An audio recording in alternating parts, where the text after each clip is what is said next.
Back to Cornelius Nepos, chapter 14 of Atticus.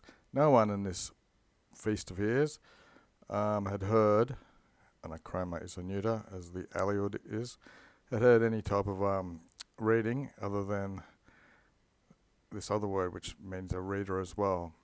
So this they must have usually had this type of reading, which we think this is the most pleasant kind. Again, that's neuter. This is the most pleasant kind of reading to have. For never ever, without some type of reading, was there dining upon him at his house. So that, with the ut, not less did one of the feasters delight in their mind as much as in their belly. So both were filled. That's what the not less means. Okay, early dictionary for the day.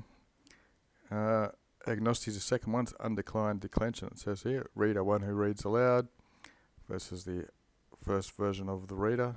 It's entertainment at the table reading, which is a neuter for sure, according to this. Where were we? 2.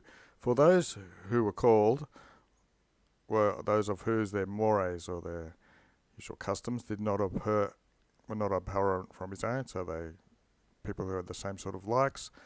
And when such an adding, and a Cassio was factor est, was made to his money, when he got more wealth, nothing concerning his daily cultu did he mutivit, did he change nothing about his daily way of living. Sometimes nihil is used with partitive genitives, it's just used with day here, the preposition. Nothing from the habits of his life were changed. In such use he was in moderation, neither when he had Vici sesterti, which is 2 million, which he'd accepted or received from his father, and he guessed it himself parum splendid, so it wasn't any less extravagant or whatever, when he had sestertio centis, which is 10 million, so he lived parum affluenti, so he didn't live more affluently, what do we have in English, affluence anyway. So originally it had 2 million from his father, and then later on he became more affluent and got 10 million, but he didn't change the way in which he began living, quam instituit. And at the peak, the fastigia is like the sum at the peak, he was equally stood with either type of fortune. Not that 2 million sesterces poverty, but fortune changed. 3. He had nullum hortosses, no gardens, no suburban mansion, or maritime villa, which is expensive, sumptuosus, nor did he have any in Italy besides at Arentinium and wherever the hell that is, Nomentianum, where he had a rustic estate. All of his returns of income, consisted of money in Epiroticus and in his possessions in the city. Again, the herbs is Rome, from which it is able to be cognoscide, or to be known, that his use of money was not with a great magnitude, but rather was accustomed to be measured out by reasoning.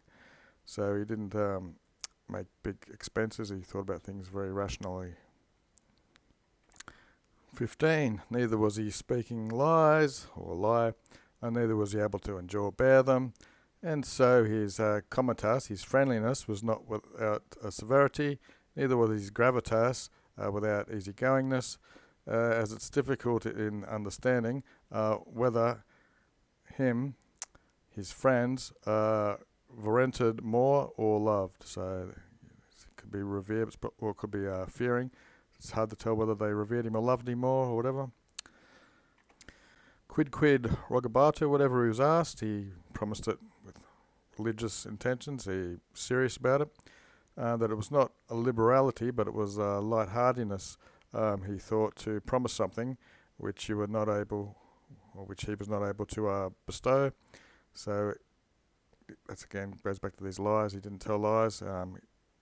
He thought promising things, not a liberal thing, but light-hearted if you don't actually follow through. 2. The same thing in his striving things, which when once he had annuited to something, once he'd nodded or agreed to it, such was his care that it was not as if it was a mandate or something he was forced to do, really, but he seemed to aggravate the matter as if it was his own interest in it. Numquam. Never, he became pertasum, wearied or bored once he had once he had taken up business, once the business was taken up by him, he didn't grow bored of it. 4, he thought his estimation, or the way people thought about him, he thought would be his reputation be seen, and when he's involved in the matter and he's doing it, that's the guy there. He had nothing that he thought was more dear to him than what people thought of him, his estimation of him. So it happened that everything of Cicero, of Marcus Cato, of Quintus Hortensius, of Aulus Torquatus, and besides many of the Roman knights, he procured business for them, or ran business for them. Okay, so from which is able to be judged he was not a slothful, inert type of person. Okay, so he's fled procuration or any running involvements of the Republic. So it's by judgment he did this. So he didn't stay away from involvement in running the Republic by slothfulness, but it was by his own judgment he fled this sort of thing. But of his humanity, goodly nature, there's no greater testimonium that I'm able to afferre, to bring to bear, than that the same guy, when he was an adolescent, was very eucandissimus. He was very pleasant to Sulla, the Senex, the old man. And what have we got here? And when he's a Senex, it looks like, to the adolescent M. Brutus, and with his equals, people of his own age, moreover, or however, Hortensius and Cicero. Thus he lived that it's difficult to judge to which age he was most apt or suitable for. Okay, so when he was young, he was considered well. When he was old, he was still considered a very decent person and had friends, etc. 2. Although he was especially loved, Cicero exceptionally loved him, so that not even Quidem, his brother, Quintus, was dearer to him or more familiar. What have we got here? This is indicated, besides these books, in which he's made a mention of him. Cicero made mention of him in his books, which have been edited or produced for the common people. They're out in public. Undecim from the MSS. The other version has 16 volumes of epistles sent to Atticus. The books of Atticus, the Lobes got them, from his consulship as far as the end of his life. These extreme tempest, the last bit of his life. Which things, he who reads it, there's not much as desiderate, much as left or needed wanting of the contextem history, the woven history, or the history of joined together of that time.